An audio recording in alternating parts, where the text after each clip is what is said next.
বাহাদুরি দেখাতে গিয়ে এসপি তার নিজের জীবনটাই হারাতে বসেছে। আরে মিয়া ভাই, এটা একটা কথা বললে? এদেশের 30 লাখ মানুষ দেশের জন্য জীবন দিয়েছে, আর এসপি সংগ্রাম তার দায়িত্ব পালন করার জন্য নিজের জীবনটা দিতে পারবে না? পারবে, পারবে, এবং আজকেই জীবনটা দিতে হবে। যার নাম পিচ্চি সোহেল।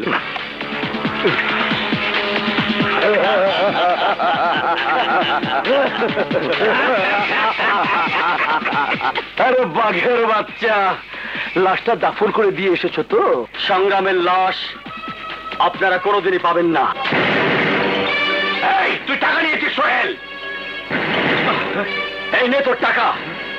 আর একটা কথা মনে রাখিস, এই পিচ্চি সোহেল কখনো সৎ মানুষের জীবন কেড়ে নেয় না। সংগ্রাম সেই মানুষ যে মানুষের বিপদে নিজের জীবন পর্যন্ত দিতে পারে। মানে?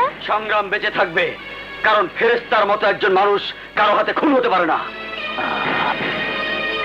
আরে দাদা, তুই না মারলে অন্য কেউ মারবে। এই, আমি তো মারবই না। যদি সংগ্রামকে তোরা খুন করার চেষ্টা করিস, খোদার কসম আমি তোদের জিন্দা দাফন করে দেব। Mind it. আমার নাম পিচ্চি সোহেল।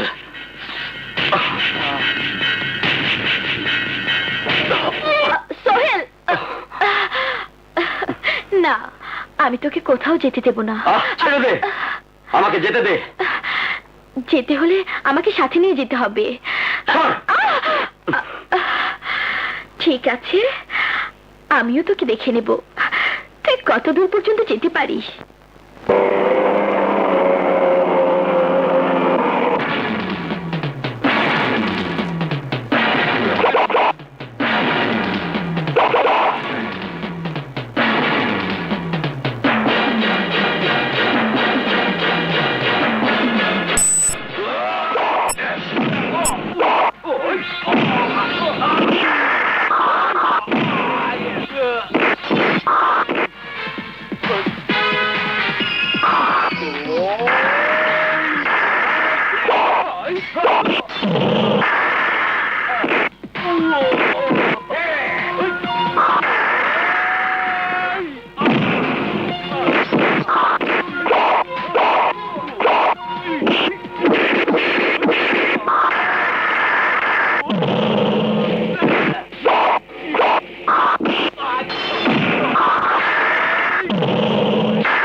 Arrest them.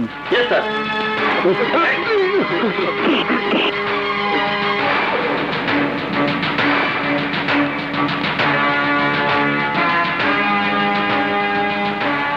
ওরা তোমাকে মারতে চেয়েছিল কেন? আপনার জন্য। আমার জন্য? মানে? আমাকে সওদাগর টাকা দিয়েছিল আপনাকে খুন করার জন্য, কিন্তু আমি ওদের কথা শুনিনি, এটাই আমার অপরাধ। কিন্তু তুমি কেন আমাকে খুন করলে না? আপনাকে খুন করব? খুন তো করা যায় জানোয়ারকে, খুন করা যায় পশুকে। আপনি তো আমার চোখে একজন মহৎ মানুষ, আপনাকে খুন করা যায় না, আপনাকে সালাম করা যায়। তারপরেও তুমি অপরাধী। হ্যাঁ, আমি অপরাধী, কিন্তু কেন? আজ আমি মাস্তান, সন্ত্রাসী, খুনি। আমি তো ইচ্ছে করে এই পথে পা বাড়াইনি। কি এমন কারণ যে তোমাকে এই অবৈধ পথ বেছে নিতে হলো? শুনতে চান?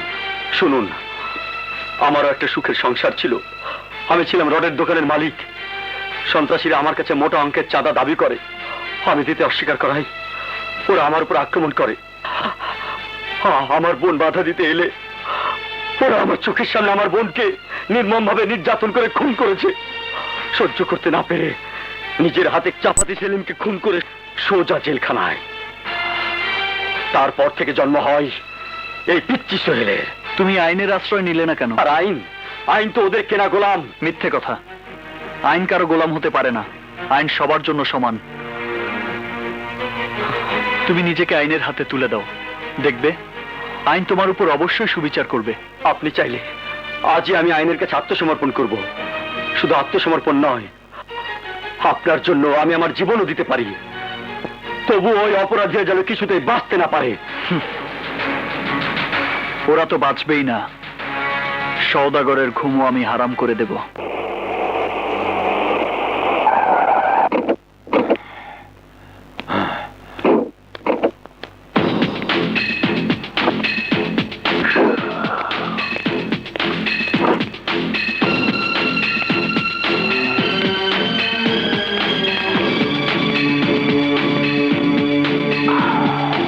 আমাকে এখানে ডেকেছো কেন?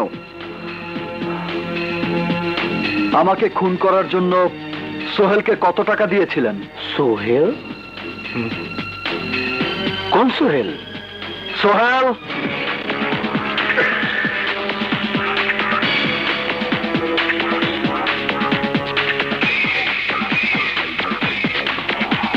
এই সেই সোহেল যাকে 50,000 টাকা দিয়েছিলেন আমাকে খুন করার জন্য। আর সোহেলকে খুন করার জন্য কত টাকা খরচ করেছেন? হাবিলদার মিজান,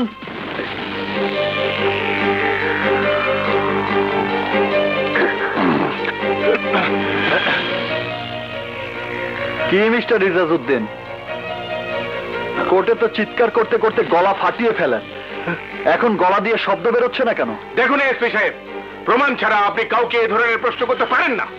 টিপু, জি স্যার। সোহেলকে খুন করার জন্য কত টাকা মজুরি দিয়েছিল সওদাগর সাহেব? 20,000। আজকাল এটাই ফিক্সড রেট। কি কন্ট্রাক্ট ছিল? খুন করে বডি ফেলতে হবে ম্যান হলে, আর মাথা ফেলতে হবে গাজীপুরের জঙ্গলে।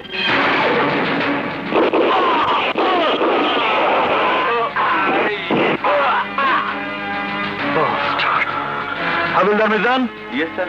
দুজনের হাত করা খুলে দাও। Okay sir. মিস্টার সওদাগর, একটা কথা মনে রাখবেন, আমি যতদিন এই এলাকায় আছি আমার সাথে আইন আপনি হয়তো জানেন না, আমার জন্ম এমন এক পরিবারে যেখানে প্রতি ঘরে 3 জন নেতা, 2 জন সন্ত্রাসী আর আমার মতো একজন বিসিএস অফিসার জন্মায়। দ্বিতীয়বার যদি এই ভুল করিস তাহলে তোর পুরো শরীরে এত গুলি করব যে সেই গুলির খোসা বিক্রি করে পথের ভিখারি পর্যন্ত বড়লোক হয়ে যাবে। কথাটা আপনার জন্য প্রযোজ্য।